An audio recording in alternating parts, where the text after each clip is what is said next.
Good afternoon. I'm Michael Woolwin, the founder of Alpine Supply Chain Solutions, and I'm here to invite you to hear a phenomenal story that I'm sure a lot of you in the industry are embarking upon. One of our customers, School Specialty, had a very old warehouse control system and they needed to upgrade it.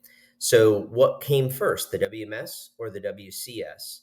We were actually able to upgrade the WCS before a successful go live with a WMS. We have two other clients that are in this same predicament today. So we know that whether it's a WCS or a WES, or you're upgrading your infrastructure or upgrading your WMS or putting in a new WMS or a new WCS, this session will hit home with you.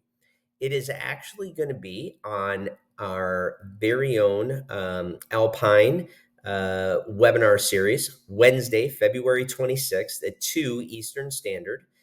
You won't want to miss it, and you can register below.